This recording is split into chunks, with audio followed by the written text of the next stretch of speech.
Shri mātru-pitru Shakti mahā-gauri namaha. Shri mātru-pitru Shakti mahā-gauri namaha. Shri mātru-pitru Shakti mahā-gauri namaha. Jai Hind, folks. A warm welcome to the 8th night of Nava-rātri 2021, the Ashtami.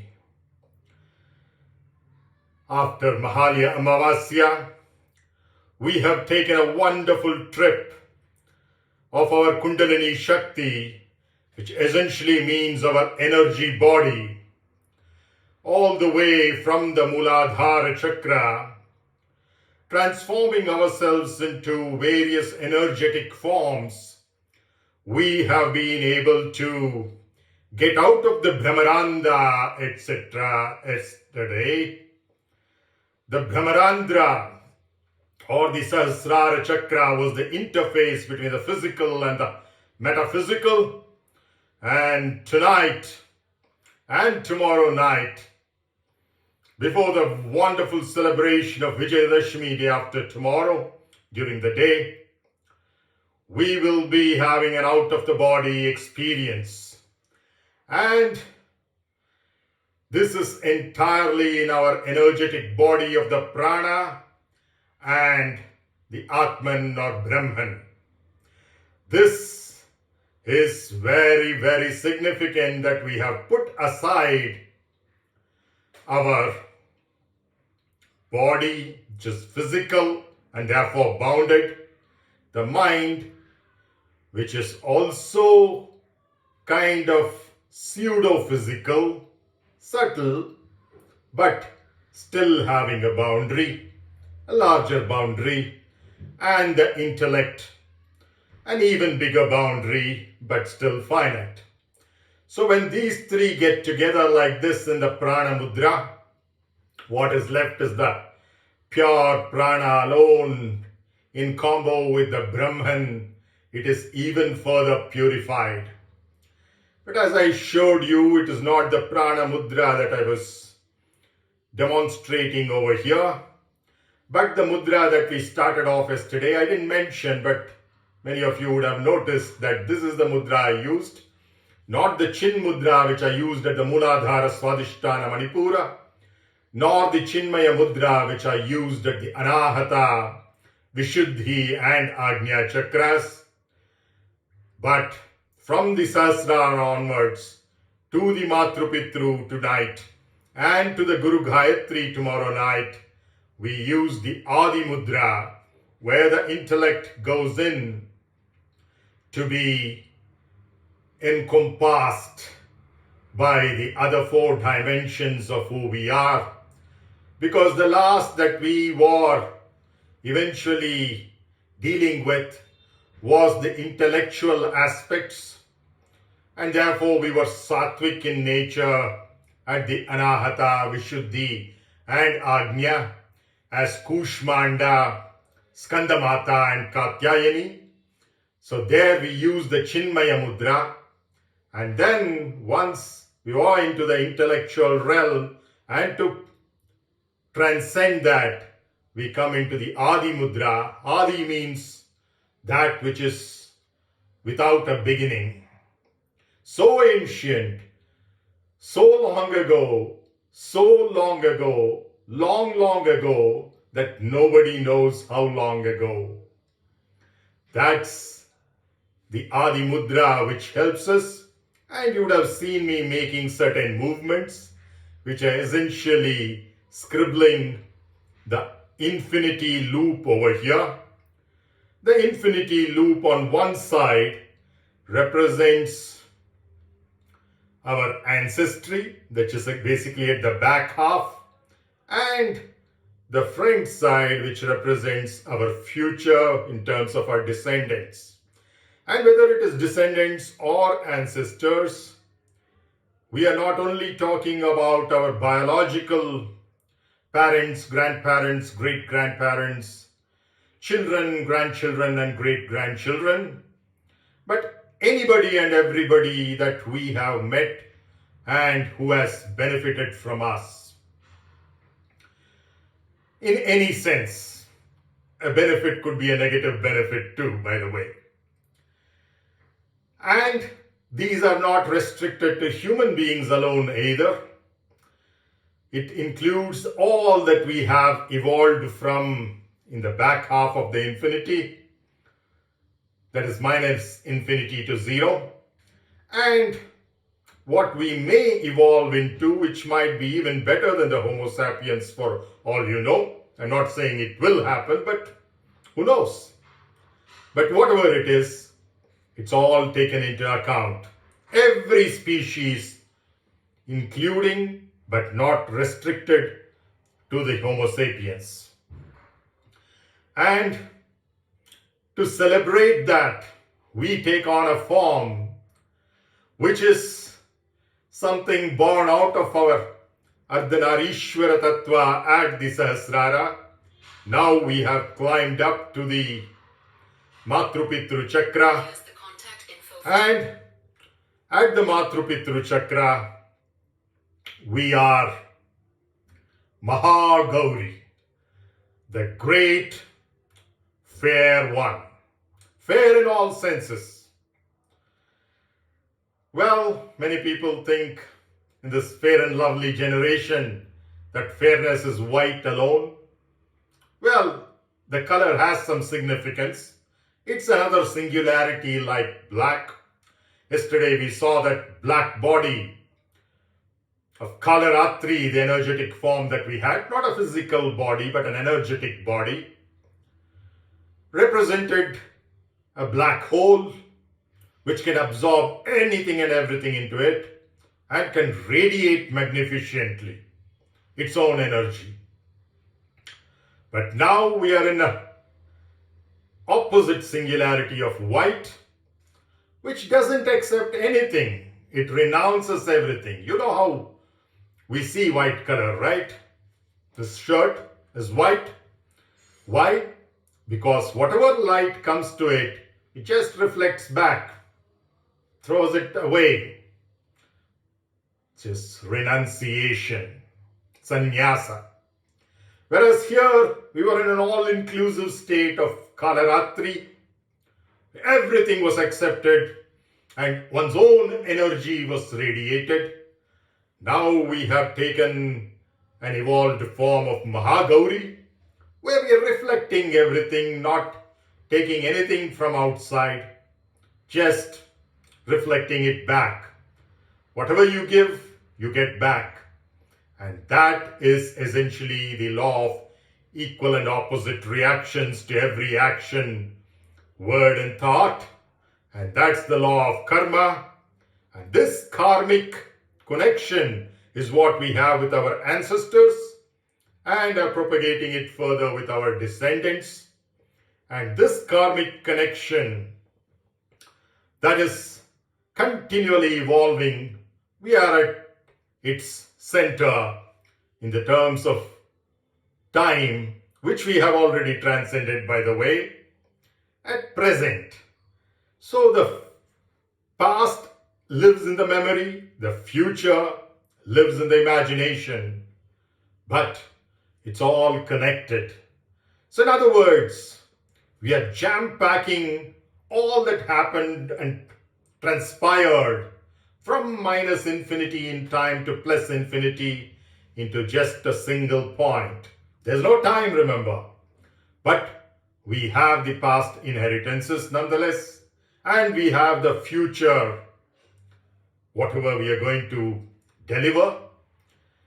And all of that is jam-packed in my man's word into a sesame seed. And that's why the sesame is so important energetically. And especially when it is in a water medium, the DNA that it can transmit and remember is amazing. And that's precisely what we get from our ancestors and transmit to the future generation.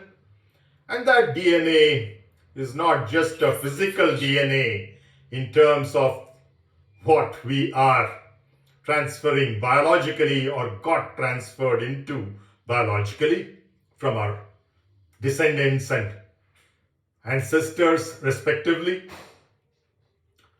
but far more than that, it is the karmic balances.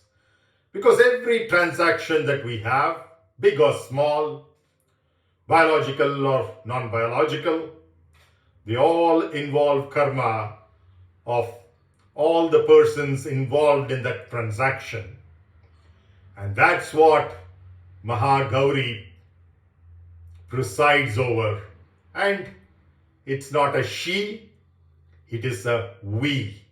We are mahā-gauri, that energetic form which presides over these karmic transactions. So let's take absolute responsibility for whatever is happening. I am responsible for everything. I have an infinite, unbounded, limitless ability to respond consciously with full awareness in any situation whatsoever, not to react, not to blame others, but to assume absolute responsibility, knowing fully well that this entire cosmos is bounded by the law of equal and opposite reactions. So what to speak of this minuscule body, mind and intellect, which by the way, we have recognized we are not, and that's why we are sitting up here at the mātru-pitru cakrā, a few inches in some people's cases, maybe even a feet or so in some other people's cases, where there's an infinite loop. The more spiritually evolved you are, the higher this is, because you get a better view. You know that when you're flying in an aircraft, the higher you fly, you get a more beautiful view of our planet. Eventually, when you're in a spacecraft, let's say geostationary, you're at 36,000 kilometers away and you see the entire sphere, what you learned in your physics and geography as the earth is not flat, you get a proof of when you actually see it from there. So you get to see the truth better the farther away you are from the body, mind and intellect, along with which you and I unfortunately identified for very long, the various roles that we took up. And with all of that, we have unfortunately been in an illusion, hallucination, daydreaming, whatever you want to call that.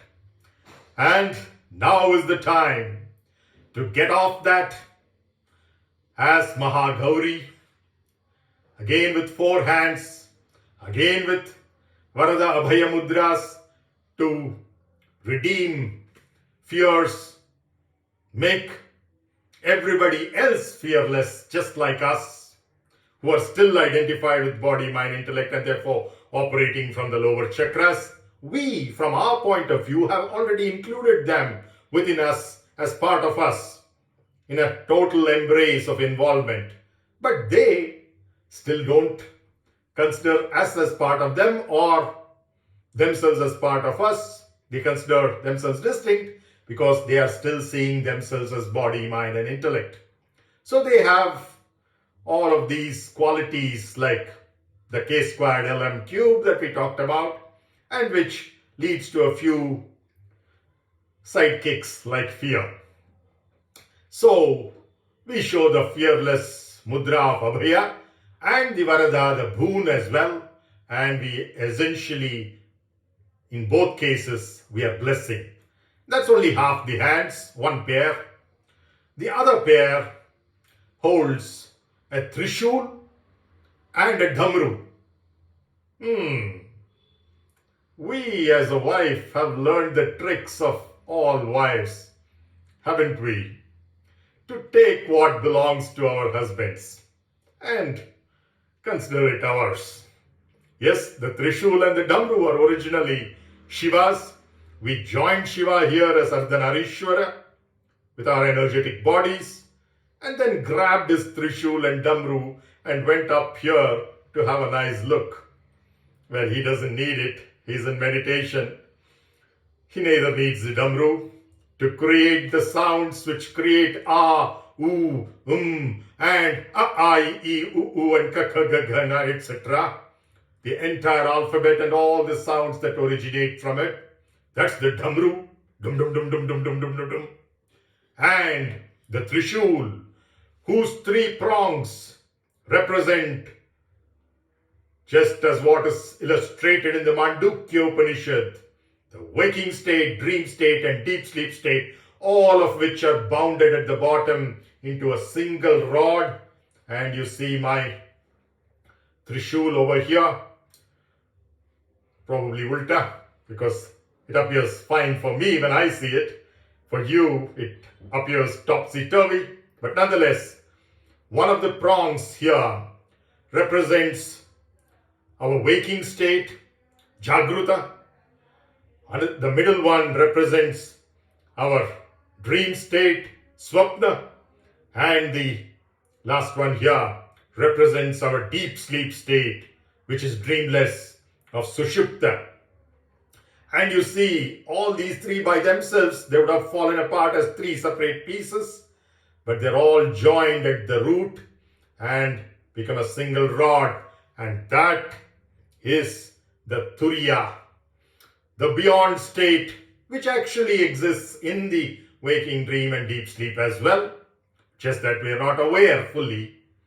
And once we have realized, because we have gone past the Sahasrara, at the Sahasrara itself, we have realized this, that the waking dream and deep sleep are all actually part of a much larger dream. The reality is the Turiya, the beyond state. And that's the state of Samadhi, a balanced intellect, Samabuddhi. And that's what we have gotten into beyond dhyana. Up to this point, all that we could do is meditate, dhyana, and therefore we were holding the Chinmaya Mudra.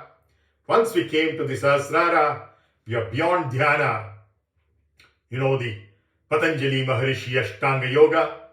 We have crossed the 7 levels, the 7th being dhyana, to the 8th, which is Samadhi, which is Turiya. As per the Mandukya Upanishad, which is from the Atharvana Veda, a wonderful source of lot of tantric practices as well, so particular for the Devi. And in that, the Mandukya Upanishad holds such a pride of place, not only in the Atharvana Veda, but the set of all 4 Vedas, because it is said, if you can't read all of the 108 Upanishads, you can read just 10 of them on which Shankara has written Bhashya, followed by Ramanuja and Madhva. The 10 principal Upanishads as they're called. Sometimes you add 1 or 2 there, but amongst those 10, we lazy people can't read even those 10, because some of them are big, Brihadaranyaka, for example. But they say, if you can't read all of them, no problem. If you read the Frog Upanishad, Mandukya Upanishad alone, you leap up right away into the Siddhidatri chakra of Guru Gayatri, which we'll see tomorrow night. So, the Mandukya Upanishad alone is sufficient. If you can't read the 2-page Mandukya Upanishad, I'll probably give you a discourse on that in the future. That's been always one of my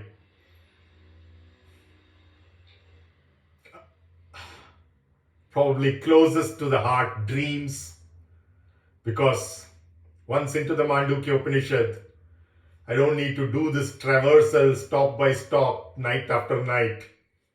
One leap up there like a frog. Mandukya. And within that Mandukya Upanishad is one of the 4 Mahavakyas, I am Atma Brahma.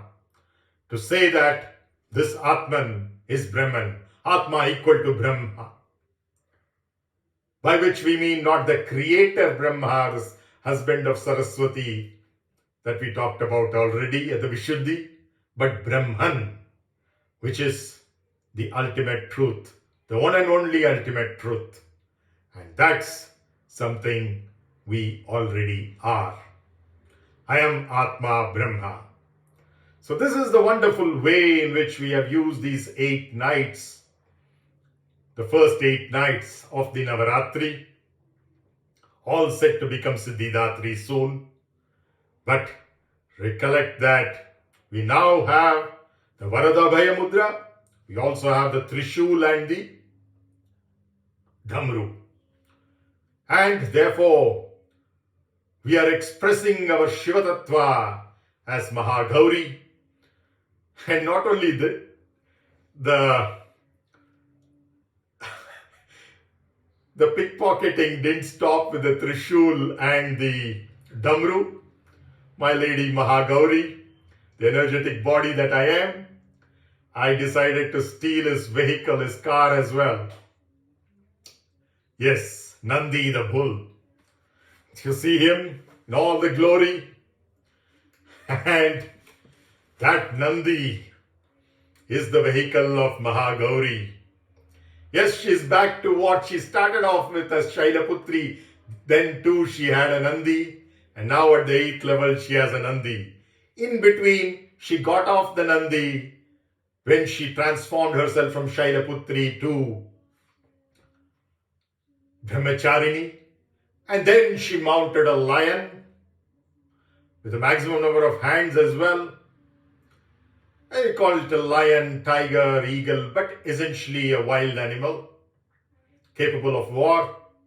And that continued through 3 chakras, and the 4th as well. And then we moved from the Chin Mudra to the Chinmaya Mudra with these wild animals in the Sattvic Gunas. Once we became Trigunatita, we went to the Adi Mudra and no longer needed a wild animal. We needed an ass of an animal. That was the donkey last night with us as Nava-rātri, the energetic body. And today, we have given up that donkey, parked it in Kailash for Shiva to use whenever he wakes up from his meditations. And we have taken his bull, the Nandi. And that's very, very significant. Because Nandi represents absolute patience. Patience for what? For nothing. Because nothing is Shiva. Just the quality of silently waiting in as still a state as possible, not only at the physical body level, but at the mental and intellectual bodies as well. The subtle and causal, everything coming to absolute standstill, in solitude, in silence, absolutely nothingness, nothing and nothingness, and yet waiting joyfully, blissfully, ecstatically for nothing. Absolute patience. And that's what we, in our energetic body as mahā-gauri today, we have mounted, and we are connected infinitely with our past and with our future, both of which have been compressed with the fantastic tight packaging, the best tight packaging that you could have. The entire universe, the entire cosmos in multiverse, if you have, all into a sesame seed up there at the mātru-pitru chakra, which of course, because of its whiteness, radiates into an infinity loop, which keeps going around. In fact, as we evolve in our spiritual practices or sadhana, even you can feel this infinity loop, and slowly this infinity loop starts going, spiraling upwards, and it's an amazing sight of our wonderful tools of body, mind and intellect. The prana mudra, the body being the ring finger, the mind being the little finger, and the intellect being the thumb. All of these are great tools, but temporary. Between birth and death, we are eternal, omnipresent, omnipotent, and omniscient. And there we are. These two fingers, imagine if they grow so long, 4 feet, and from there you see these 3 tiny little tools of ours. Understand them well. Take care of them properly. Give them good rest. Give them the good, or what is more appropriate food for them. Food for the physical body, food for thoughts for the intellect, food for emotions for the mind. And then use them efficiently and effectively, but always put them aside, recognizing this is what you are. The pranic energetic body whose core is Brahman, the Shiva Tattva. So not only have we last night integrated with our nothingness Shiva, our energetic body and nothingness are one and the same, but we have gone up further in our great fairness, justice, to see what's happening with the rest, which we have included in our own tight embrace of sabka saath, sabka vikas, sabka vishwas, sabka prayas is not happening amongst the others, so-called others, who think themselves as others, but are in actuality just parts of us. So then we give them the Abhaya Mudra and the Varada Mudra so that they can become fearless, they can get many different capabilities as well. And the kind of capabilities that we are going to give them will magnify multiply when we reach tomorrow night as Siddhidatri. But that's just as much hint that I can give you. Few of you might be knowing the stories associated with it, but not in this way, that you become mahā-gauri, you become Siddhidatri. Then what happens? Not as a selfie, as a photo separately, and praying, oh mother, please give me this, please give me that. No, that stopped right up here. We have recognized that that's what we are, and we are in a position to give rather than take. And that giving is what is represented by the great whiteness, because white reflects everything, every damn thing. Renunciation, renunciation, renunciation. Whereas black, Nava-rātri last night, my favorite, she is all embracing, accept, accept, accept, accept everything, and radiating one's own energy. Again in Abhaya Mudra and Varada Mudra. But a different kind, a black one. Here it's a white one, which is just reflecting your own thing back to you. I don't want anything of yours. I give it all back to you, what belongs to you. Nothing, no transaction whatsoever. That's what white is all about. That's mahā-gauri, considered to be an evolved form compared to Nava-rātri. But my favorite seat is the Sahasrara as Nava-rātri, my energetic body, right up there. Once in a while, I take this Mandukya leap to go check out how the view looks like from 30,000 feet altitude, and then drop back in the parachute to where I prefer to be. And this is a nice place with all your ancestors and your future as well. But that's okay on an Amavasya night for Tarpanam, or during the Mahalya Paksha for the entire fortnight. But for those 12 plus 15, 27 days, throughout the year. The rest of the 11 months, this is my favorite seat at the Sahasrara in Samadhi, in union with Shiva, my own nothingness, your own nothingness, our own nothingness, ourself, as Nava-rātri, the energetic body. It's amazing, riding the ass, the donkey, to showcase that hard work is not for us. We are the kind who loves our work, will do it efficiently and effectively. So with this, let's conclude tonight's discourse. Ashtami is really special, Durgashtami. People who don't celebrate the entire Nava-rātri at least celebrate the Durgashtami, Mahanavami and Vijayadashmi as the 3-day festival. Many places they can't give holidays for all 9 days, unlike in our schools where we had the Dasara vacation. But at least these 3 days, especially nights, are very special. So don't miss it, especially if you have missed the previous 7 nights. Well, all the more important for you to remain awake for these 3 nights. Just engage in deep meditation. Few minutes of meditation is equal to many hours of sleep, my dear friends.